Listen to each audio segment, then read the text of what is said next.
Ang atong unang pagbasa, atong ebanghelyo,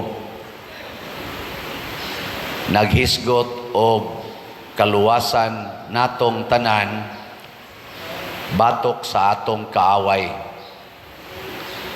Nya kining maong kaaway buntogon sa atong manluluwas nga gipakatao sa mahal nga Birhen Maria, og ang nag-una niya mao si Juan nga magbubunyag. 2,000 years ago nataw kining maong manluluwas og mibuntog sa atong kaaway nga magdala kanato ngadto sa landong sa kamatayon. Kumusta naman ron? Naa pa mo'y kaaway o wa na? Lingi ay mong tupad. Naa pa kay kaaway? Naawa. Wa nagay klaro. Kining atong kaaway nga gihisgutan, usa ni kakaaway nga wa say kamatayon. Sige ra gid tag away ani hangtod sa katapusan sad sa kalibutan. Mao na ang ato sang kaluwasan, ang naghatag sa kaluwasan, wa say kamatayon. Sige ra gid ni siya luwas nato hangtod sa katapusan sa kalibutan. Kinsa dinhi ang nahibaw nga duna gid tay kaaway matag adlaw? Taas ang kamot. Naiuban nagpanagana. So kanang wa mo isas kamot napildi na nas kaaway. Ang ato gyung kaaway nga muda nato ngadto kangitngit sa kamatayon mao ang sala. Ang sala. Kinsa ninyo dinhi ang kanunay naglagot o nagdumot sa sala? Taas ang kamot. Tanawa. Diba pulos mo na pildis kaaway. Amiguhon gay na nimo, higugmaon gay na nimong sala, pildi na ka. Dumtan gid nang sala kay kaaway na nato. Kinsa may higugmaon? Kisa? Pataka lang mo. Ang Ginoo lagi, pero duham na kabuk, Ginoo og isig katao. Kinsa man ang isig katao? Ang makasasala. So dumti ang sala, higugmaa ang makasasala or nakasala. Anang imong tupad? Makasasala man na, apil na ning nagwali. Higugmaa. Pero ang sala, dumti. Kay kining imong tupad, hasta ning nagwali, kuyog ni nato sa panaw sa kaluwasan.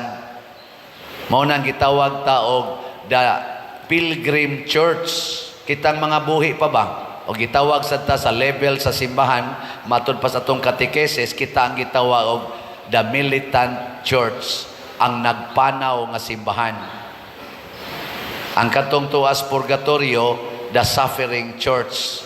Ang katong tuas langit, unsay tawag? Arang-arang kay dahil nakatubag duha ka buok. The Triumphant Church, ang simbahan nga nagmadaugo na santos na asay nagantos pa, ni asay nagpanaw pa. Nya kining nagpanaw matud pa sa atong kaning simbahan karon nga gipasi bugatan aning tuiga, synodality ang iyang nature. Unsa man ang synodal church or synodality? Nagkuyog sa pagpanaw ang tanang membro, maayo og daotan. Kay matud pa ni Kristo, ang gingharian sa Dios dinis kalibutan, murag uma nga nagdungan pagtubo ang sagbot og ang trigo. Mura sa kunutag baling nga naa nagtipon og kakuha ang maayo og daotang isda. Tipon tatanan. Mao na kuyog itang tanan. Mao na mga sugo sad ni Hesus pag anhi niya sa kalibutan, sukwahi kayos na andan niadtong panahona. Kaya mga piniling katawhan sa Dios katong mga Israelita hangtod gani karon mga Hudiyo, kusog kay silang mo reject kanang mga prostitutes, kanang mga tax collectors, kanang mga public sinners, apil na ng mga masakiton sama anang gisangla. Di na nila pasudlon dinhi sa kanang ilang worship sa sinagoga, sa templo, di na kasud adto ra ginaslayo. Nya kinsa sadtong mga leaders or mga membro nga makasud sa worship, nya muhikap aning prostitute, muhikap aning sanlahon, labi na gyud makig-istorya-istorya, makigkuyog-kuyog sa mga makasasala, i-reject na pud na nila. Pero pag-abot ni Hesus, nakig-inom siya sa mga palahubog, nakigsaw siya pangaon sa mga tax collectors, kuyog siya sa mga prostitutes, hikap siya sa mga sanlahon, iyang gipang-ayo ang mga sanlahon. Iyang makuntutukan. Nga naman, kay ang tinuod nga kaaway, wa diha sa imong isig kataw, ang tinuod nga kaaway mao ang sala. Giling nga imong tupad. Yung nasugod karon, kuyog na ta. Sige, ina. Sugod karon, kuyog na ta. Pasabot, kuyog na ta sa panaw sa kaluwasan. Mo nang kaning Pasko na ni kanta ka na bitang wordings nga a ray of hope sa tanang kanana mga choir. Sa ito ng kantahan, a ray of hope. Sa ito sumpay na. Nakita ng Christian hope. Napagitay panultihon, while there is life, there is hope. Pasabot, bisag unsa kang ilad sa tao, nauna ginay puruhan, maluwas. Mausa na ang Ginoo, di gyud mo surrender na to, bisag unsa ta ka makasasala, iya gitang sigihan, hatag o kahigayunan, hangtod Diyos katapusang utong sa atong ginhawa, iya yung i-offer ang iyang kaluwasan, kay gihigugmata niya. Ang iya ra yung kontra, ang sala. Ang sala. Naroy kontrobersiya kayo, nasa atong lungsuranon, gipost, naman sa nas Facebook, ang declaration sa atong Santo Papa, nga blessingan na ang mga irregular nga mga relationships sama anang pulos laki, same sex or pulos babay nga nagtipon, blessingan. Apil na nang nagpuyo-puyo, blessingan. Kanang mga divorcee nga nagtipon, blessingan.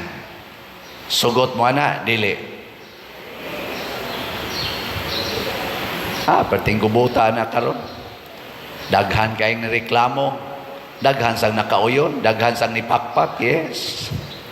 Naam gani dayo gipost dayon, making history. Kay nakabasa mo doon sa Facebook, na dito, pulos laki, upawon ang laki, ang usa, tag-asugbok, batanon to, holding hands sila, giblessingan sila sa pare. Unsa man na, maayo na ang lakang o dili? Maayo, dili di ay. Tingali o panahon pang Kristo, inyo nasanggilansang si Kristo sa krus. Nga naman, unsa man ang blessing? Ang blessing, dili sakrament. Ang blessing, sakramental. Ang sakramental, dili makapapas sa sala. Support ra na siya sa sacrament. Ikaduhang meaning sa blessing, expression of mercy. Kanabang pagpadayag nga gikaluy-an ti ka. Pareho na ng mga apuhan inyo mang paaminon ang inyong mga apo na ibuangon na sa ibuutan. Bless me Lord. Bless you. God bless you. Mga bata din mo dool na kung na may mga buangon ana nasa mga buutan. God bless, God bless, God bless. Ekspresyon sa kaluoy. So duha ang meaning sa blessing. Ekspresyon sa pag-support sa sakrament aron mo balaan o ekspresyon sa kaluoy aron nga mabati nimo nga gikaluy-an ka sa atong Dios. Ana ha? Muna ang blessing. Ang sakramento dili ihatag sa same-sex union, sa mga nagpuyo-puyo, sa mga divorcee nga wala pa gyoy ma-settled ang ilang kinabuhi, o sa nagkabit-kabit, dili ihatag ang sakramentos kasal. Ang sakramentos kasal mao'y makapapas og sala nga sexual. Pero ang blessing dili makapapas. Nya nganong blessingan man sa simbahan, pagpakita nga kuyog tas panaw. Para ko din blessingan mo, ana, niya may mga buangon din niya may nagkabit-kabit din niya may nagtipon-tipon din pulos babae, pulos laki. Atong blessingan tanan. Hasta pagkalawat, dili man maigos kilat katong nagkabit-kabit, niya mo dawat og kuan, makakaon man tanan. Ana? Nga naman, kay kauban tas panaw. Ano?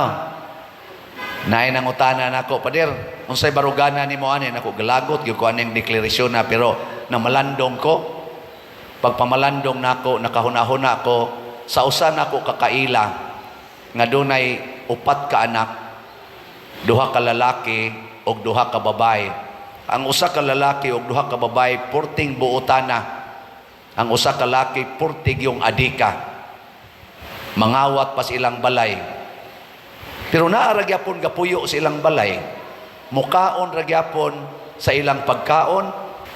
Mutog ra gyapon, mupahimos gyapon sa tanan nga gipahimuslan aning mga buotan.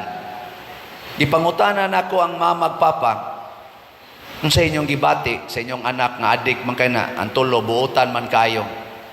Sus pader na luoy gid mi anang among anak. Giingnan gina kong tulo nako ka anak, day dong ayaw gyud taw ninyo kontrahan ning inyong igsuon kay luoy kay siya. Mo nakada kuno uli sa ilang igsuon og sa iyang anak nga gikang ni suyop, nagsigi gid siya pangga, iyang pakanon, iyang atimanon, pero naghilak ang iyang kasing-kasing, magto ang iyang luha. Sa pagsigi niya atiman siyang anak, gato ang iyang luha. Kakuha mo? Ang simbahan ingon ana, ang Ginoo ingon ana, ang mahal nga birhen ingon ana, atimanon niya ang tanan, pero duna siya giatiman nga nagsigig kuyog sa yawa, pero adto mo pauli sa iyang sabakan. Iya gyapong atimanon, pero magto ang iyang luha. Kinsa ninyo dinhing mga ginikanan nga mosalikway sa inyong anak nga buangon, wa gyud. No. Mao na ang atong simbahan, di mo salikway sa mga buangon, pero magto ang luha, ang kasing-kasing sa simbahan, maghilak nga magsigig atiman ninyong mga gahig ulo. Sige lang gyapong tipon-tipon, babae og lalaki, lalaki og lalaki, babae og babae, bisan pag nasayod nga wa na gitugot sa atong Ginoo. Giatiman mo apan gahilak ang atong Ginoo. Gahilak ang mahal nga birhen. Gasigi tagpahimos sa kagrasyas Ginoo, apan nagsigig kabit-kabit.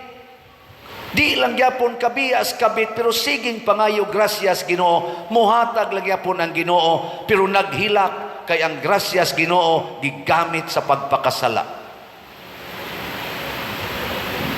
Handa. Hilom lagi mo. Sige, lingian na imong tupad. Ang di mo lingi, mga buangon. Sige, ingna. Sugod karon, di na nato pahilakon ang Ginoo. Sugod karon, din anato samaran ang simbahan. Sugod karon, magbinuotan na ta. Dili mausab ang gugma sa Ginoo para natong mga buangon, para natong mga makasasala. Blessingan gyapon ta niya, pero kay di man na makapapas og sala, dawato nato ang sakramento og ipahaom nato ang atong kinabuhi aron mudawat sa sakramento. Biyaan ang sala, kay di pwedeng mudawat og sakramento nga maglunang sa sala. Mao na inig pakasal, kumpisal o sa kuha sa mga requirements aron malimpyo ka. Pero dili gani ka magpakasal, magpa-blessing ra ka, buangon ka. O kanang imong kabuang, moabot rang panahon nga matod pa sa Ginoo, matod pa ni Kristo, lainon ang sagbot sa mga trigo. Ang sagbot, banganon o itambog sa kalayo, samtang ang trigo, tigomon sa kamalig. Moabot rang panahon nga guruyon ang baling ngadto sa daplin o hagpaton ang mga isda. Ang mga nindot nga isda isulod sa sudlanan, samtang ibalibag ang mga daotang isda. Kita sad kuyog tas panaw, padulong sa kaluwasan, pero matag-o sa nato, muatubang og hukom. Ikaw nga nagsigig daan ang sala, tuay butangana nimo ang kalayo nga way katapusan. Ikaw nga nagdumot sa sala, nya siging higugmas makasasala, bisag naghilak na ka, tuay butanganan ang kalipay nga way katapusan. Sige, katapusang lingi, ingna imong tupad, gusto ko dili ka masunog. Sige, ingna. Na gusto ko dili ka masunog. Ana? Oh, sus kanindot ana. Mao na ang atong kaaway, ato giyong likayan.